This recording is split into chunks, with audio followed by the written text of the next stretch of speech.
chào các bạn. Hôm nay mình giới thiệu phần mềm ESSV.Co phiên bản 2017 trong module gia công. Và ở đây mình sẽ đi sâu vào mục gia công những sản phẩm 2D nhưng mà có độ côn, và chúng ta sẽ không xây dựng lại mô hình 3D nữa. Giả sử mình mở một cái bản vẽ 2D nuôi DVFG, các bạn sẽ nhìn thấy ở đây là một sản phẩm làm bản vẽ 2D, và thông thường chúng ta sẽ cần vẽ lại thành sản phẩm 3D, sau đó chúng ta chuyển sang mục gia công. Tuy nhiên như vậy chúng ta sẽ mất thời gian để chuyển đổi từ 2D sang 3D. Nhiều trường hợp mà chúng ta chỉ cần gia công 2D thôi, và chúng ta sẽ làm như sau. Các bạn chuyển sang môi trường Plan, click OK. Tiếp theo các bạn vào phần Frame, chúng ta sẽ chọn góc gia công. Picture Set chúng ta lại là chế độ Auto, chúng ta click vào Create Datum. Ở đây mình sẽ chọn một datum là trung tâm, click OK. Và vì nó là sản phẩm đơn giản cho nên mình sẽ chọn Clear Get là 10, Abstract cũng là 10 và Reset cũng là 10. Click OK. Tiếp theo chúng ta sẽ chuyển sang các câu lệnh về 2D. Xmil. Ở đây mình sẽ vào một câu chọn câu lệnh Spiral, Create. Mình sẽ chọn Profile, click OK. Mình sẽ chọn đường ở bên ngoài, click OK. Tiếp theo ở đây mình sẽ bấm vào Modify Attribute, chọn lại đường đó, tích chuột phải, chọn góc Drag. Các bạn sẽ nhìn thấy có một góc nghiêng là 10 độ, cho nên mình sẽ chọn 10 độ, bấm Accept, click OK. Tiếp theo nữa mình vào một tool, mình sẽ chọn con tool khoảng 10, Bin 10, click OK. Là mình tích nút vào câu lệnh, mình chọn Frame rồi mình sẽ cắt phá về 0.2, cả đáy và cả thành đều 0.2. Step over mình để 50% tôn, và step down mình sẽ chọn chế độ uniform nit, và mình bổ nit mình cho là 1 chẳng hạn. Limit mình sẽ đi từ giá trị 0 cho tới giá trị chiều sâu nhất. Ở đây các bạn nhìn thấy chiều sâu là 20, nên mình sẽ chọn là âm 20. Tốt, mình vẫn để là 0 rồi. Các setting mình sẽ đi từ trong ra ngoài. Ononit, mình sẽ chọn chế độ viết hoặc đâu tùy các bạn. Ở đây mình sẽ chọn chế độ viết chẳng hạn. Finish mình không chọn. Link ở đây mình chọn chế độ Intelligent, thông minh. Clear Style mình sẽ chọn chế độ Technical, và với góc nghiêng là 3. Blank Radius mình sẽ chỉ chọn 50% full thôi. Button Red mình sẽ chọn là 2 hoặc 1.5 là OK.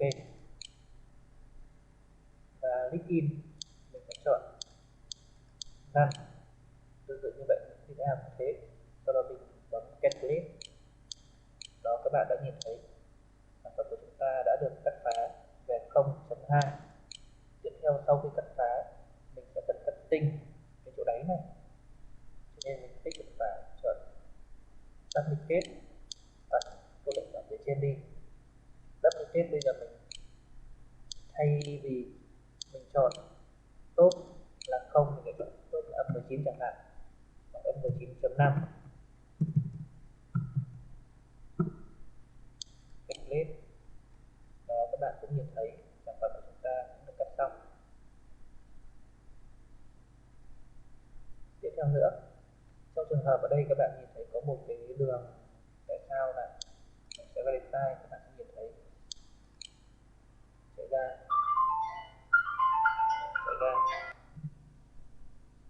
mình thử chạy, các bạn sẽ nhìn thấy có hai cái đường nhấp tool. Vì vậy ở đây chế độ setting mình tool nip mình chọn đâu trên hết, vậy chỉ có một đường thôi, đi ra đi vào và nhấp lên. OK, như vậy chúng ta đã xong. Chú ý ở đây mình phải chọn là cắt về không hết. Tuy nhiên các bạn sẽ nhìn thấy đường của chúng ta bây giờ nó sẽ không phải là đường này nữa, mà chúng ta chọn lại đường bên trong. Vì vậy phần kia chờ mình remove đường này đi, add new đường mới, profile, chọn đường ở bên trong, click ok. Ok, và đường này đương nhiên chúng ta không cần drag, thì còn lại đó, đã xong. Tiếp theo nữa mình sẽ cutting sản phẩm này. Mình dùng tool cầu 10, mình sẽ dùng câu lệnh profile và mình chọn profile 1, click ok. Tool mình sẽ chọn tool cầu 10, volume min và click ok. Và frame mình vẫn chọn frame 1, cắt về không, uniform mình sẽ chọn nội dung lớp cắt mình là 0.05 chẳng hạn. Và mục autonip mình chọn no, check in và check out mình chọn incandescent, và mình sẽ chọn chế độ tham gia ARC, chỉ cần chọn 2 là ok, chọn 1 thôi cũng là ok rồi. Template ở đây các bạn nhìn thấy chúng ta cần chọn thêm top là không, nhưng bottom top bây giờ mình chỉ cần chọn âm 4 vì tung cầu 10 trong bản tính là 5 và chúng ta chỉ cần âm 4 đã là cắt hết. Bottom mình đã chọn là âm 20 cũng bằng cái chiều sâu này. Tính toán đó, các bạn sẽ nhìn thấy ok.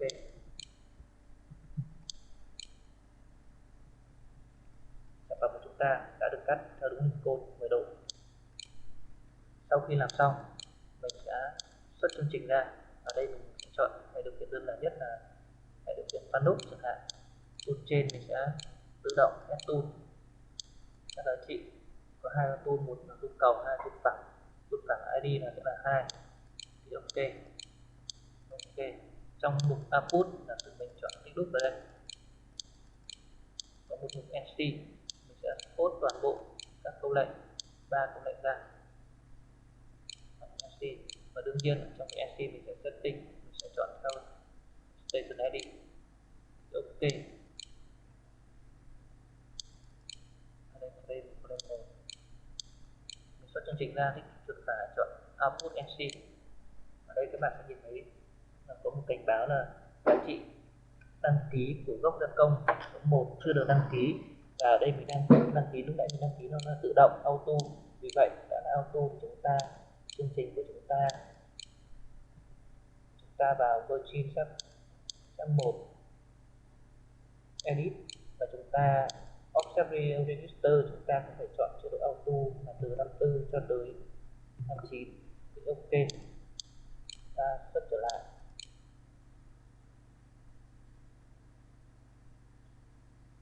Bạn sẽ nhìn thấy tự động chọn G54, sau đó cắt chương trình, và từ đây chúng ta cũng hoàn toàn có thể chuyển ra được máy CNC cho chạy và đã xong một sản phẩm. Tương tự như thế, cho dù chúng ta có những bản vẽ 2D khác nhau, dạng khác nhau, hình vuông, hình chữ nhật hoặc bất cứ một hình nào mà có dạng côn, chúng ta cũng đều dùng các câu lệnh 2D để chúng ta gia công được. Và nếu mà không có hình côn mà hình thẳng đứng thì đương nhiên các lệnh gia công quá là dễ rồi. Vì vậy hôm nay mình giới thiệu sơ bộ về phần mềm ESSV.Co phiên bản 2017 cho module gia công, và